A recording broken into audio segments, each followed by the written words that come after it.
Olá, eu sou o Eduardo. O fácil que é difícil e o difícil que é fácil. Escrito por Isabel Minhós Martins e ilustrado por Vasco Gargalo.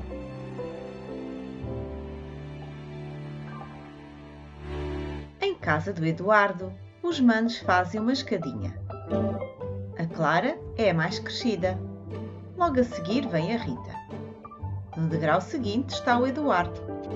E no degrau mais baixinho, a Inês. Olá, olá! Lá em casa todos ajudam.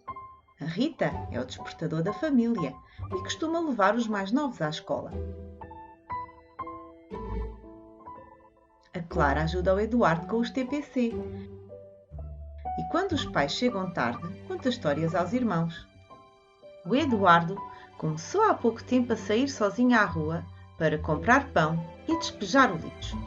Foi uma etapa importante, porque para o Eduardo há coisas fáceis que são difíceis e coisas difíceis que são muito fáceis. Que mistério! Um exemplo. O Eduardo adora autocarros. Na casa antiga, morava mesmo em frente a uma paragem e aprendeu de cor todos os números que por ali passavam. Depois, não satisfeito com o que já sabia, decorou todo o mapa com os percursos de todos os autocarros da cidade. As manas acharam graça, mas quando nas férias a família foi a Londres, o Eduardo começou a pensar apenas em autocarros, a mãe ficou muito preocupada. Depois dos autocarros, o Eduardo mudou para o futebol. Tem uma memória tão incrível que decorou os nomes de todos os jogadores de todas as seleções do mundo e o nome dos treinadores e toda a equipa técnica. Mas também há os exemplos ao contrário, isto é, coisas fáceis que para o Eduardo são mais difíceis. Muitas vezes, o Eduardo não sabe comunicar com os amigos, olhá-los nos olhos e dizer o que sente, o que quer e o que não quer.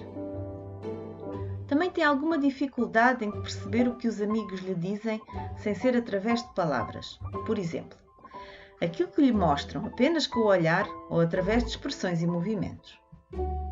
O recreio nem sempre é um mar de rosas, porque o Eduardo não consegue participar nos jogos e às vezes até estraga as brincadeiras dos outros, por não saber o que fazer para participar. A mana Rita, que anda na mesma escola, já deu por isso e conversa com a mãe sobre os problemas no recreio. Temos de arranjar uma forma de o ajudar. Temos de arranjar uma forma de o ajudar. Tem sido assim desde sempre. Todos sabem que o Eduardo, por causa do problema que tem, precisa de ajuda em alguns aspectos da sua vida. Mas o que é que eu tenho, mãe? Sou só envergonhado. A mãe explica. A tua perturbação chama-se Síndrome de Asperger. Esparguete. Pergunta o Eduardo admirado. A mãe ri-se muito. És o meu filho esparguete. Um filho esparguete que adora autocarros e futebol.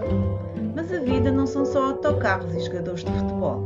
Os pais e as manas sabem disso. Por isso é que todas as semanas o Eduardo vai conversar com a psicóloga Leonor.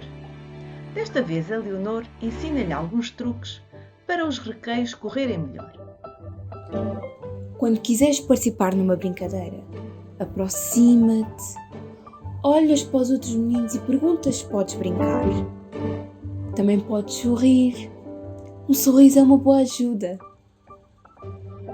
Os amigos também podem aprender a facilitar a vida ao Eduardo. Não confundam, nem lhe gritem. Explica a professora.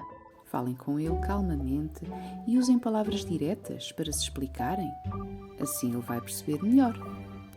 No dia seguinte, quando o Eduardo se aproxima a sorrir, com as perguntas debaixo da língua, Podemos ser amigos?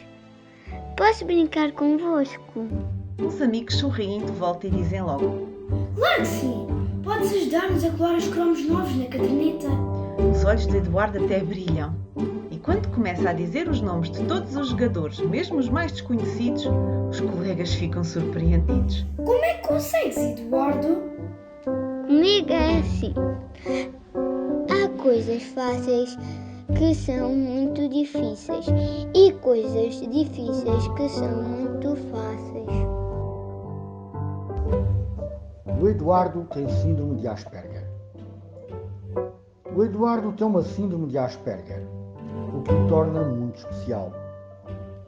Para ele, há coisas fáceis, como decorar todas as equipas e todos os jogadores de futebol do mundo.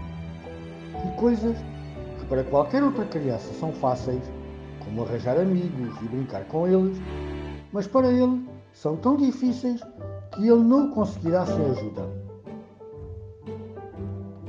Os meninos com síndrome de Asperger são muito inteligentes a resolver problemas ou a memorizar, porque se fixam em algumas áreas e ignoram o resto, como se o resto não existisse.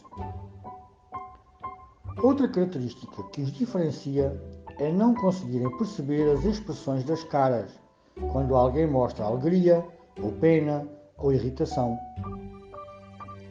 Imaginem o Eduardo a estragar uma brincadeira vossa, vocês olham-no furioso e ele mantém-se indiferente, como se a zanga não existisse. Livra? Há quem afirme que estas crianças não sentem. É falso. Elas sentem tanto como todas as crianças do mundo, e às vezes até mais, porque não conseguem exprimir-se nem comunicar os seus sentimentos, o que é muito duro. Se houver cuidado e carinho na sua educação, o Eduardo vai crescer, aprendendo a aproximar-se dos outros, sobretudo se não o puserem de parte e não responderem de um modo agressivo às suas gafes. Dizem que Einstein era Asperger, e muitos gênios o foram. A sua imensa inteligência pôde desabrochar.